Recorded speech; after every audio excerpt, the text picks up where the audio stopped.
Sou a professora Jenny e nesse vídeo a gente vai conversar sobre os numerais ordinais, nomenclatura e flexão.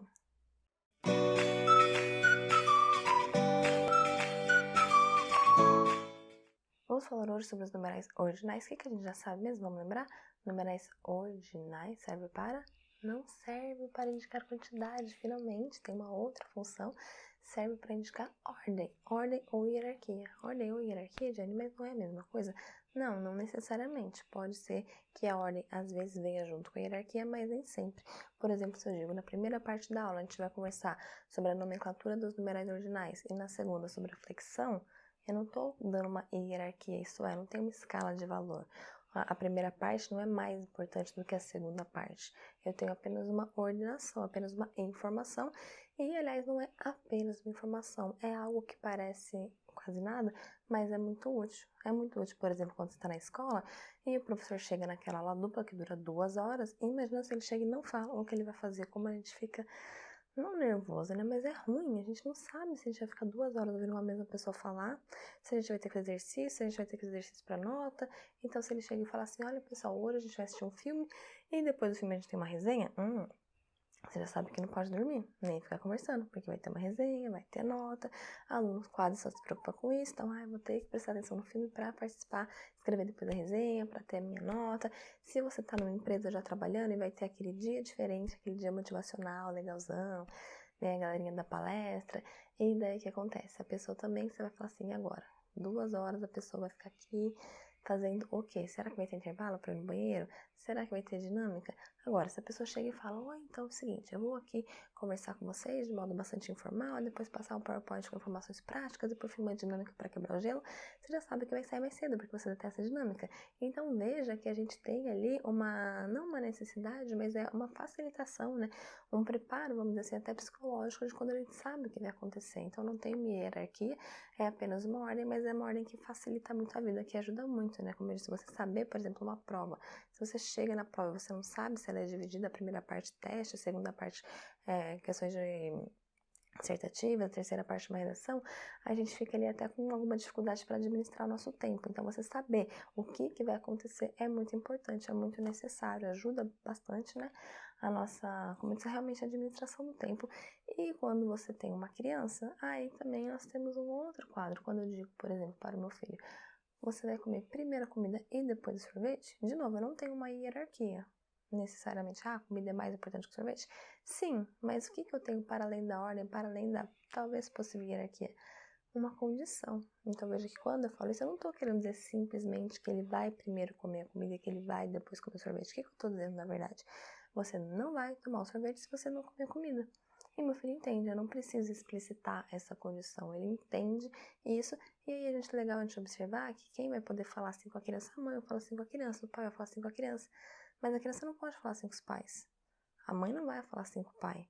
Então veja que o que a gente pode ou não falar, o que a gente vai ou não falar, como a gente será entendido, tem a ver de novo com o nosso lugar de fala, com o lugar social que a gente ocupa. Então não é qualquer um que pode falar qualquer coisa. Então quando eu falo, meu filho até pode falar, eu vou comer primeiro uma coisa depois outra, mas quando ele fala, não tem o mesmo valor de quando eu falo. Quando eu falo, é uma condição e é uma ordem não no sentido só de ordenar, mas no sentido de que eu estou mandando, de que eu estou determinando como uma situação vai ocorrer. E, no entanto, como eu disse, ele não pode fazer isso. E eu também não vou fazer isso com outro adulto. Eu não vou falar isso para o meu marido. Olha, você só vai tomar sorvete se você comer a sua comida. Então, veja que o lugar social que a gente ocupa, ele determina o que a gente pode falar, para quem a gente pode falar, de que forma a gente pode falar. Então, é legal a gente observar isso da língua, né? Que esse numeral, ele não está sempre apenas ordenando. Ele pode hierarquizar, ele pode dar uma condição, ele pode fazer esse preparo psicológico. Na sua academia, por exemplo, quando você tem lá a primeira parte do treino e a segunda... Aí você não tem uma condição necessariamente. Você pode, não deve, mas você pode pular a primeira parte e ir direto para a segunda. Diferente do filho, que não pode pular a refeição para ir para a sobremesa. Jane, eu posso pular? Como eu disse, não deve, mas você já não pulou um alongamento? E aquela aeróbica lá, fica 5 minutinhos correndo na bicicleta e daí fazer exercício? Eu sempre pulo, porque eu não gosto de aeróbico. É muito feio, mas é verdade. Então, desculpa, pronto, falei. Eu pulo o aeróbico na academia. Então... Pode? Não, não deve, mas pode. No fundo, pode, né? Uma escolha que eu vou fazer. Ninguém vai me obrigar a fazer os 5 minutinhos lá. Eu posso ter com prejuízo, mas é uma decisão minha. Então, de novo, o lugar social que eu ocupo. Se eu fosse uma criança, eu não poderia. A criança tem que fazer o que o professor manda. Então, a gente tem aí essa diferença no nosso modo de agir, dependendo de quem a gente é. Tá bom? Vamos falar agora de nomenclatura? Tabelinha pra vocês, que vocês gostam de uma tabelinha. Aqui, se a gente olhar os numerais, a gente vai ver que a gente realmente utiliza, não vou dizer que a gente utiliza quase todos, mas sim, dependendo do contexto, a gente realmente vai usar todos. Por exemplo, quando o numeral vem anteposto, ou seja, numa posição anterior à palavra a qual ele se refere. Trouxe aqui para vocês um exemplo da Bienal. Esse ano seria, né, a 26ª Bienal do Livro em São Paulo. Então, veja, quando o número vem antes ali, o numeral ele está ali se relacionando ao termo Bienal, inclusive outro numeral. Então, 26ª eu vou pronunciar assim, como numeral ordinal, mesmo sendo um número grande, tá bom? E aí, o que é legal a gente observar? Além do fato de que se ele vier anteposto ao termo, ele vai ser lido como numeral ordinal. Mesmo se for 100, mesmo se for 300, é legal a gente observar o que isso significa. Um evento que acontece há 26 anos, não, mas não é 26 anos, que Bienal, você vai aprender na semana que vem, que Bienal é um numeral coletivo que indica a cada 2 anos, é uma frequência. Então, se é uma feira que acontece a cada 2 anos e já aconteceu 26 vezes, olha o tempo que faz que essa feira ocorre. No mínimo, ela é uma feira extremamente consolidada, interessante, que tem muito apreço, que tem uma função social. Então, quer dizer, eu preciso ficar observando, porque ultimamente muitas coisas têm sido abolidas, né? E vai que algum dia alguém resolve que não precisa mais ter essa feira, que não tem mais necessidade, vamos ter um corte de verbas de investimento. Então, a gente precisa ficar atento, porque esse é um evento tão consolidado que ocorre há tantos anos, né? Por que de repente ele não precisaria mais acontecer? Mesma coisa quando você vai se inscrever no congresso, você vê lá se é o primeiro ano do congresso ou se é o 30º ano, faz diferença? Faz, a gente sabe o nível de organização, o nível de estruturação que vai ter, né? O nível de importância também que ele vai ter, as pessoas que vão aparecer ali, provavelmente. No caso da Bienal, ela é internacional, então vem ator, eu ia falar atores, mas não, né? Escritores do mundo inteiro. Em um congresso também, que já está ocorrendo há muitos anos, é mais provável que ele seja mais consolidado do que o congresso que está acontecendo pela primeira vez. Então, veja que o número, ele traz ali muita carga de sentido para além da questão da ordem, para além da possível questão da hierarquia, quando esta existe, tá bom? Aí que a gente precisa observar também que quando o número ele vem após, ou seja, posto ao termo ao qual ele se refere, o que vai acontecer? Vamos ver, lembram de Dom Pedro, lá na sua aula de história, que como eu disse, o vídeo aqui é bem interdisciplinar? Dom Pedro II, ele governou o país quando? No século XIX, né? Imagina, peraí. Dom Pedro II, século XIX?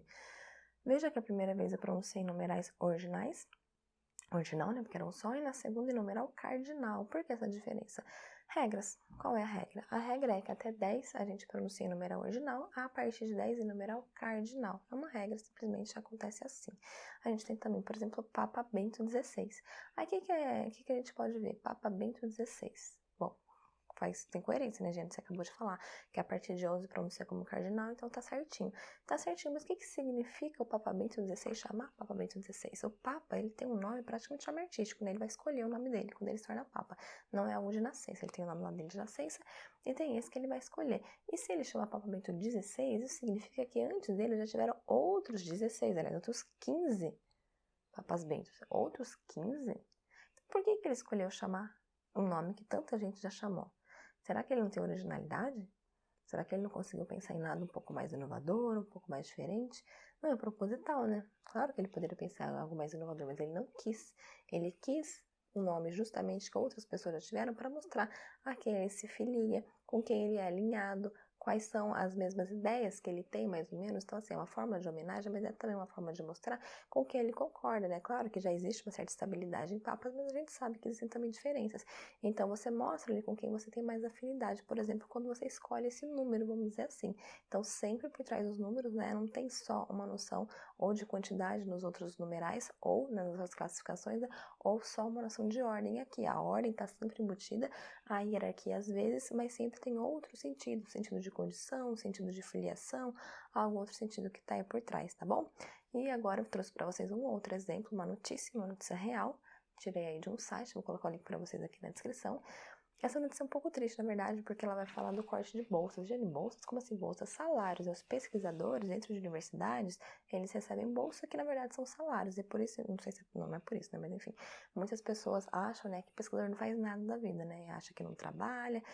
E aí a gente talvez até devesse chamar de salário, né? Apesar de ser diferente, porque para dar esse incentivo para a pessoa perceber, é um trabalho, né? A pessoa não tá ali brincando, não tá ali fazendo faculdade para depois ir trabalhar. Não, a pesquisa em si já é um trabalho muito bom, que precisa ser valorizado e não tem sido. E a gente percebe que ela tem sido cada vez mais valorizada, inclusive com essa notícia. Quem vai contar pra gente que no passado, essa faculdade especificamente, né, e esse curso aí também de informática, ele recebia 11 bolsas. Então, a gente tinha que os 11 primeiros colocados, ou as 11 primeiras colocadas, iam receber bolsa, ou seja, iam receber um salário para poder fazer pesquisa, o que é fundamental, porque se a pessoa não recebe para fazer pesquisa, que é o trabalho dela, como ela vai se dedicar a isso integralmente? Ah, não vai, ela vai ter que ter outro trabalho, porque ela precisa pagar a conta, né? Todo mundo tem que pagar a conta. Mas ela vai ter que se dividir bastante, né? Porque o trabalho tem a pesquisa, né? Ela precisa do trabalho, precisa do estudo, demanda muito tempo, então como que ela vai dividir isso, né? Vai trabalhar num trabalho de vários turnos, que geralmente o trabalho tem ali o período da manhã e da tarde e da noite, e ela vai ter que também fazer a pesquisa, quer dizer, como que ela vai administrar isso? Então a pesquisa é muito prejudicada quando você não tem essa bolsa. E as bolsas estão cada vez sendo mais cortadas. A gente tem que observar essa desvalorização da ciência, né? Essa falta de investimentos que a ciência está recebendo, que fica muito claro nessa notícia. Então, de novo, o que os numerais nos indicam? E aqui a gente pode ver, para além disso, né, para falar um pouco da gramática, que também não é também, né, não único, mas também é o nosso foco, a gramática, tudo é gramática, né? A gramática eu já falei, o uso da língua, mas eu tô aqui falando da gramática da prescrição da norma. O que ela vai dizer pra gente, essa gramática normativa? Bom, vamos lá. Os 11 primeiros colocados, ou as 11 primeiras colocadas, veja que eu tenho flexão tanto de número quanto a flexão de gênero, né? Primeiro, primeira, flexão de gênero, feminino ou masculino, e primeiro, primeiros, primeira, primeiras, singular e plural. Então, originalmente, né, pela norma, a nossa classe, essa classificação dos numerais ordinais pode sofrer a variação tanto de gênero quanto de número. E fica esse exemplo para vocês. De grau, gênero tem variação de grau? Não tem na gramática normativa, oficialmente, mas tem na vida real. Quando alguém engravida, o que as pessoas falam para o homem? Ah, primeirinho, vai ser papai, que legal, parabéns. Não, cara, não é primeirinho nada, já tem 2, 3 filhos, sei lá quantos filhos a pessoa já tem, o que respondem? Caraca, segundão, aê, nossa, terceirão. Por que essa diferença? Então veja que não só a gente tem flexão de grau, primeirinho, segundão, terceirão, como a gente tem o primeirinho no diminutivo e o segundão, o terceirão no aumentativo. Eu vou deixar para vocês essa reflexão. Anotem aqui embaixo o que vocês acham, né? Por que as pessoas falam isso? O que isso quer dizer? O que essa diferença no grau significa na nossa sociedade, tá bom? E no ensino médio, terceirão. O que significa o terceirão? A gente, terceirão vem aí de uma ordem, né? Primeiro ano, segundo ano, terceiro ano. Sim, esse é o terceiro, mas quando eu ponho no aumentativo, eu não estou mais falando de ordem.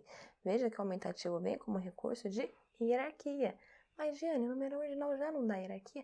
Sim, mas nesse caso, falar que o terceiro é o primeiro fica confuso, porque o terceiro já indica uma ordem. Então, quando você tem lá o terceiro A, terceiro B, terceiro C, terceiro D, e enfim, vários terceiros, e você quer dizer que o seu é o melhor, você não pode falar que o seu é o primeiro, até pode, mas como eu disse, ficou um pouco confuso, porque esse terceiro é o primeiro, fica estranho. Então, o que você fala? Você usa outro recurso da língua, inclusive que a língua normativa, né, que a língua não, né, que a gramática normativa não reconhece.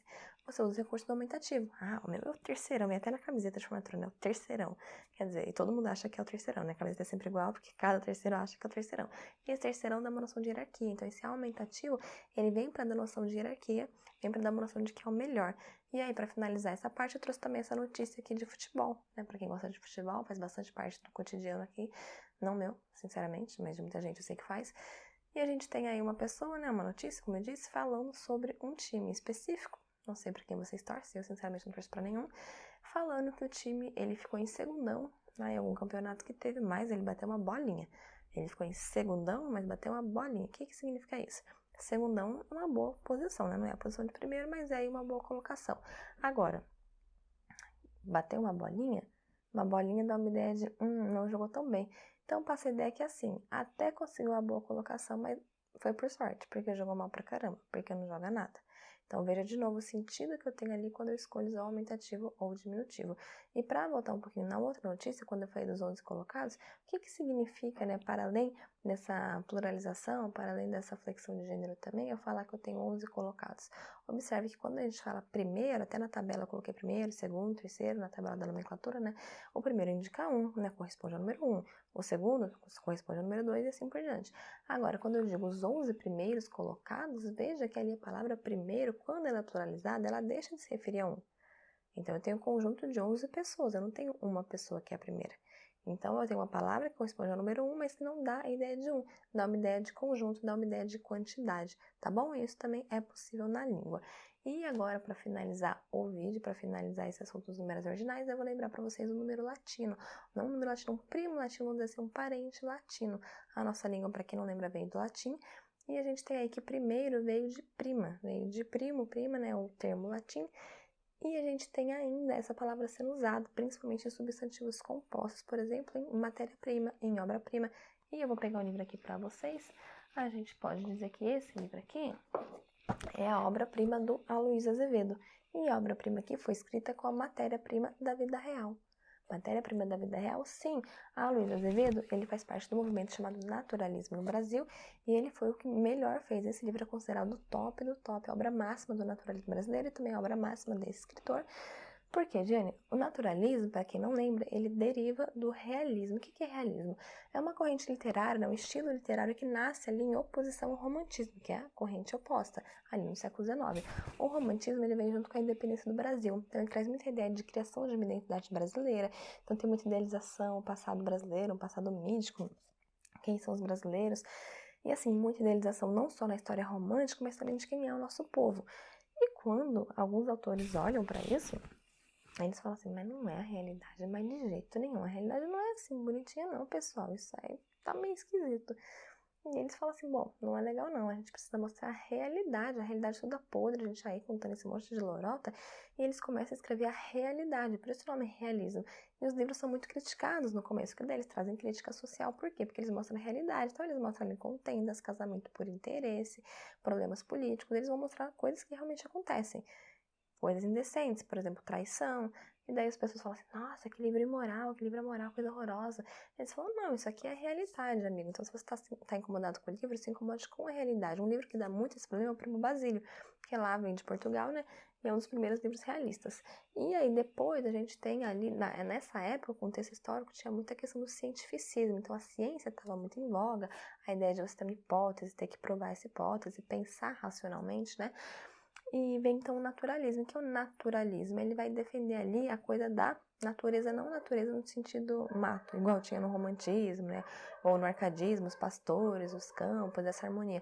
Não, vai defender no sentido mais biológico, né? O homem, essa aproximação animalesca, o homem que ele vai agir como um animal. E ele também vai ter essa noção do cientificismo, ele vai mostrar a realidade como realismo, como eu disse, o naturalismo deriva do realismo, então ele mostra a realidade como realismo, mas ele vai também ali ter alguma hipótese que ele vai tentar testar através da literatura. Então, assim, nesse caso aqui, a gente tem o Aloysio Azevedo tentando mostrar nesse livro que o meio determina o homem. Então, é a lei do determinismo. Então, ele vai dizer assim, bom, se a pessoa nasce naquele lugar, com aquela cultura, aquele meio biológico, aquela genética, aquele contato, ela vai ser de uma determinada forma, não tem como ela fugir daquilo. É o que ela conhece, é o que ela aprende que é certo, é o que ela faz a vida inteira, é o que ela vê todo mundo fazendo, ela vai ser daquele jeito. O meio determina a pessoa. Então, ele vai ter essa tese, essa hipótese, e ele vai tentar provar ao longo desse livro. E, inclusive, ele chama cortiço, por quê? Porque é como se o lugar ali onde as pessoas moram fosse, na verdade, o personagem principal, porque quem mora no cortiço vai ter um determinado comportamento. A pessoa pode tentar fugir, como tem personagens aqui que tentam, né? Elas são diferentes ali do meio, e no final elas acabam se degradando como o meio, mostrando que o meio é que vai determinar quem são as pessoas. Então, o meio é muito importante. A gente tem a humanização, né? Então, várias cenas em que fala o cortiço abriu os olhos, o cortiço acordou como se ele fosse uma pessoa. Em contrapartida, a gente tem a animalização das pessoas, então essa aproximação com o biológico que eu comentei com vocês, esse naturalismo nesse sentido. Então, muito em relação à questão sexual, né? O modo como eles... Até tem um trecho que fala, né? Que eles estavam ali tendo relação com animais desesperados no cio. Então, essa aproximação que a gente chama de zoomorfismo ou animalização. E por que a matéria-prima utilizada para esse livro foi a vida real. Porque a Luísa, ele foi realmente visitar cortiços, ele foi mesmo. Ele conversava com as pessoas, ele observava, ele entrevistava para ver como elas falavam, como elas agiam, qual era a realidade, porque ele queria fazer um livro realmente realista. Então ele fez isso, inclusive ele era caricaturista também, e ele desenhava caricatura das pessoas para poder depois descrevê-las perfeitamente. Então ele, assim, se empenhou muito nesse livro e realmente virou sua obra-prima. E aí, pensando no termo, prima, eu disse para vocês que vem do latim, né, que tem a noção de primeira. Mas, primeiro, mas na verdade, assim, quando eu digo matéria-prima e obra-prima, eu não tô falando de primeiro, né? Não é a primeira matéria que ele consultou, exatamente. E também não é ali a primeira obra que ele escreveu, essa aqui é a oitava ou nona obra que ele escreveu. Então, o que que tem? Esse prima vem com a noção, na verdade, de essencial, de principal, né? Matéria-prima é a matéria essencial, é o material essencial usado para escrever esse livro.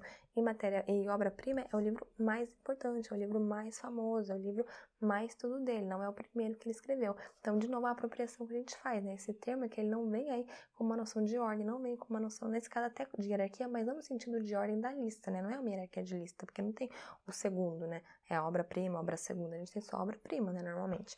Então, o que a gente tem na verdade, essa ideia de principal, a obra principal, a obra máxima. Tá bom, pessoal? Espero que vocês tenham gostado. E na semana que vem a gente vai falar, vou dar spoiler de memes. Sim, uma aula, um vídeo só sobre memes. Espero que vocês gostem e aguardo vocês.